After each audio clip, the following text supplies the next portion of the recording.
उत्तर प्रदेश में आज investor meet का कार्यक्रम चल रहा है, जिसमें प्रधानमंत्री नरेंद्र मोदी भी अध्यक्षता कर रहे हैं। ऐसे में हमारे साथ गाजीपुर के सांसद अफजाल अंसारी है और हम इनसे जानना चाहेंगे कि जो इन्वेस्टर मीट चल रहा है उससे उत्तर प्रदेश का कितना विकास हो पाएगा। ये कहीं कुछ नहीं है, ये एक प्रचार करके और जनता का ध्यान हटाने का एक प्रयास है कि दुनिया के दूसरे देशों से और दुनिया के और हिंदुस्तान के बड़े बड़े जो पैसे वाले लोग हैं अब वो उत्तर प्रदेश में कुछ करेंगे। आप नहीं कर सके, जवाबदेह आप हो, जनता को धोखा आपने दिया, वादा जनता से आपने किया, कार्यकाल आपका पूरा होने जा रहा है।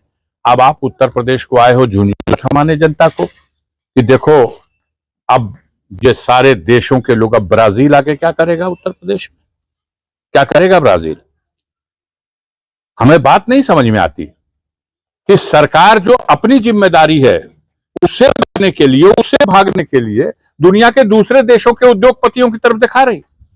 ये तो 6 साल 7 साल 8 साल पहले भी मोदी जी ने कहा था कि दुनिया आकर्षित हो रही है भारत की तरफ।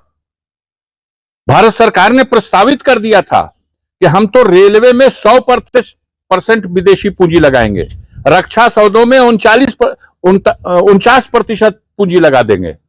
आया कौन? आपने तो बुलेट ट्रेन चलाने की बात कर दी थी, कहां गई बुलेट ट्रेन? धरातल पर कहां है? आपने कहा था हर साल हर प्रदेश में 5-5 एम्स के रैंक के हम हॉस्पिटल बनाएंगे।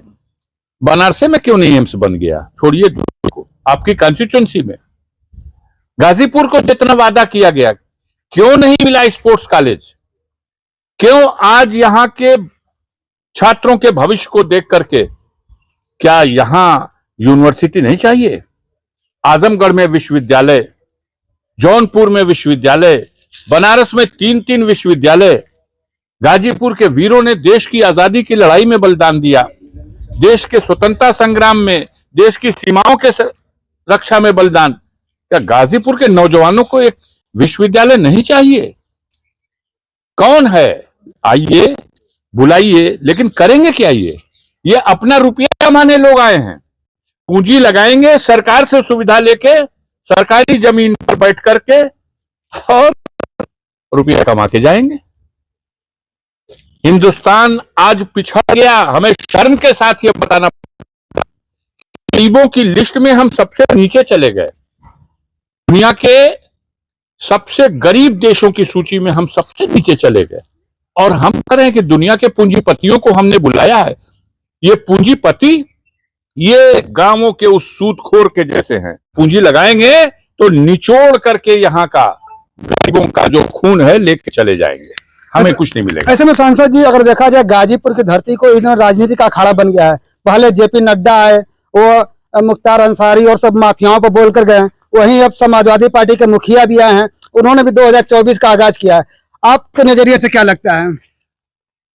आप लोग दिखा रहे थे और सवाल कर रहे थे, उत्तर प्रदेश के एक डिप्टी सीएम आए थे गत दिनों।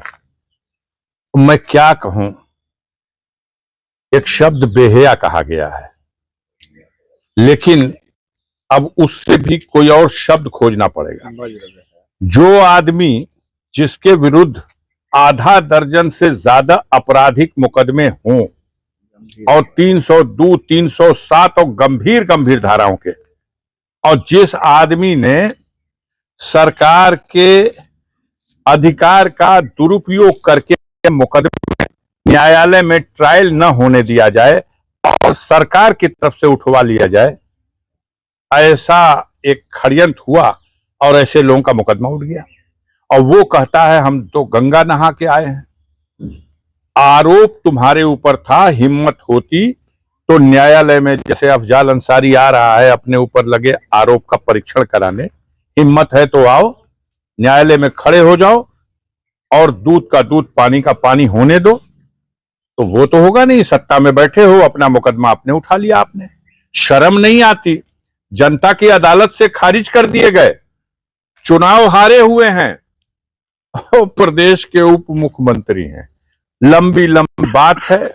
अब बेहयाई से भी ऊपर कोई दर्जा हो तो उनको दिया जाए तो कम है।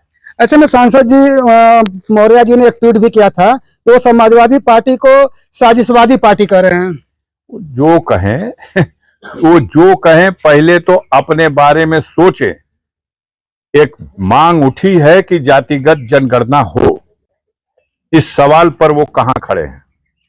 उनका समाज भी उनको अब तिरस्कृत कर देगा, क्योंकि यह लोग अपनी आत्मा बेच चुके हैं। जिस जमात में जाके बैठ गए, अपनी आत्मा बेच करके बैठ गए। अब ये राज्य के प्रति और सुविधा और सत्ता के लिए समर्पित है। तो ये थे हमारे साथ गाजीपुर के सांसद अफजाल अंसारी, जिन्होंने आज उत्तर प्रदेश में होने वाले इस इन्वेस्टर समिट पर अपनी बेबाक राय रखी और यहाँ तक कि निवेशकों को सूदखोर तक भी बता डाला। अनिल कुमार, एबीपी गंगा, गाजीपुर।